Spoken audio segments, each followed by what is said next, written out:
So I feel like I haven't brought out my traditional art supplies in months, like literally months. At least my gouache and watercolor. But today I'm just feeling like I need a little bit of something different. Like I've been working on my iPad lately a lot, and usually when I work on a ton of digital art I feel so out of touch with my traditional art side, and I just feel like I need both. Like I feel like doing both is kind of what fulfills me. So I don't know, I just feel like I want to try and get back into working in my sketchbooks again. So I brought out my gouache paints, and as you can see they're a bit dried up, they haven't been used in a while, and so thankfully it's gouache, so I'm just going to re-wet them and reactivate them. And I also have over here a few gouache as well from Winsor and Newton. So I have a couple of these Winsor and Newton gouaches, so I'm also going to use that in combination with my Himi gouache paints. I love working with gouache, as you guys know, so I'm excited to bring these out and yeah, just have some fun. Let's just play today, okay? That is my goal, is just to play and have fun, and I'm taking you guys along the process.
So it's still the same day, I just changed my shirt.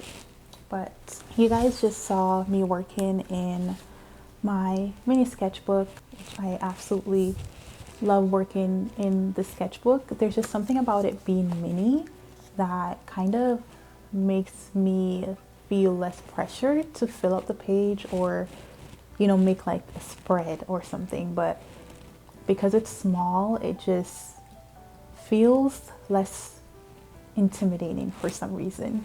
So yeah, I feel like if you know, want to get into sketchbooking, but like big sketchbooks kind of scare you, definitely try a mini sketchbook and you'll be surprised of how much it actually helps you to get started. But I just finished this spread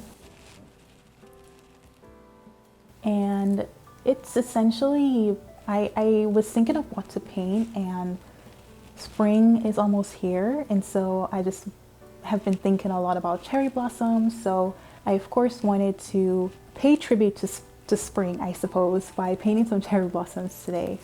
And this is my first time painting in a really long time, especially in my sketchbook. It's just been a really long time since I did anything like that. And so I was a bit worried because I feel like when it's been a while, it takes just a little bit more courage to kind of get back into it again. But I told myself, like, I'm not running away today. I'm bringing out my sketchbook today. And I'm so glad I did. Yeah, so it's not perfect, obviously, because I kind of messed up on the hands. So yeah, I kind of messed up on the hands. Yeah, it just out. And yeah, so don't really love that.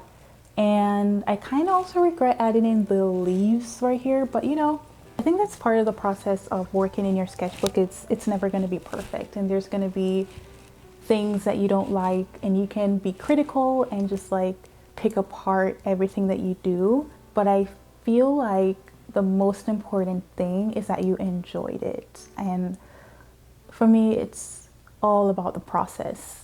And the more I focus on the process, the less scared I become of the outcome. And I think that's something I've talked a lot about on my channel. For me, what makes a good artwork successful a lot of times in my eyes is not the final result per se, but it's how I felt when I was painting it. I think I can look at an art piece and know that it's not perfect by any means, but I know that I felt so much peace painting it, so much joy painting it. And I think that's really important and something that, you know, not a lot of people talk about. I think that for me, I was like searching for that feeling again, that feeling of joy and playfulness and spontaneity. For this piece, I didn't exactly plan it in my head. Like, I just knew I wanted to paint cherry blossoms, and I just kind of let that take me wherever. The only thing I sketched out was the hands, but everything else was just spontaneous, was just in the moment, just painting what I wanted to paint, painting what I felt like painting. And I think for me, this piece, like, it felt good because it's just been a while since I felt this way. It's been a while since I worked this way, just playing around in my sketchbook, no agenda, just having fun with the process. It's been a while since I've done something like that for myself. Every single time that I do it, I'm always like, you should do this more, and then I never do. But I wanted to document this as a means of like motivating my own self, you know, to keep showing up to the sketchbook, keep trying things, keep making mistakes, keep experimenting with things, because it's in the process of playing around with your materials and just letting it flow, seeing what happens, that in the end you create something that you're proud of. This is definitely giving me all the spring vibes I wanted. So I feel like it was a pretty good, successful sketchbooking time today, and I will continue to document and film moments like these for myself to just look back on, but also just to inspire you guys to make imperfect things, you know. don't focus too much on how it's going to look in the end, but focus on enjoying what you're doing and finding ways to make it enjoyable. Like, I love gouache and acrylic gouache and watercolors and colored pencils. Like, those are like my go-to when it comes to working in my sketchbook. I just think that they just work really well for me. I like playing around with them. So like, find what that is for you. Maybe it's pen and paper, maybe it's markers, you know, maybe it's collage, like whatever it may be. But I feel like this helped me so much today. I felt so much freer than I felt with art in a while. So I definitely know that doing this consistently is something that's going to actually help me grow more as an artist and just help my art just be better. And then another thing I kind of want to touch on briefly. I feel like I want to do an entire video about this, but I feel like one thing that I often struggle with is the idea that I have like so many different styles. So the style that I have when I work in my sketchbook is so different than the style that I have when I'm drawing digital art on my iPad. You know, it's completely different. I feel like the subject matter are similar, like the overall topics that I kind of explore are similar, but the feel and look of them are different. And for a while I was like very insecure about that. I just kind of felt like, oh, I wish I had this one consistent thing, this one consistent style. But I realized that I don't want to limit myself in that way. I don't care if it doesn't look the same or is cohesive on my feed.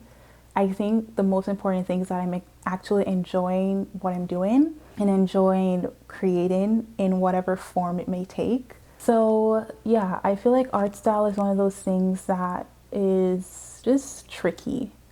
But I think it's tricky only because we built it up in our heads so much and we overthink it, rather than just painting what we want and drawing what we want. We think, oh yeah, that doesn't match my style, let me not do that, or let me not explore that. But I think you can limit yourself so much if you don't do that exploring, if that makes sense. I feel like that's something that I'm challenging myself to do, is just not let that idea of I have different styles hold me back. So yeah, I don't know, just some thoughts. There's some thoughts that have been floating around in my head lately. I don't know if it helped, but I think that talking about these things and having discussion about these things as artists is so important, because I think a lot of times we just keep a lot of things inside and we don't really talk about it. And I feel like it's good to talk about it. Like, I want this channel to be that safe place for me to talk about these things as I learn them and as I grow through them. Yeah, anyways. That's, I think, all I wanted to say. Thank you for tuning in. And yeah.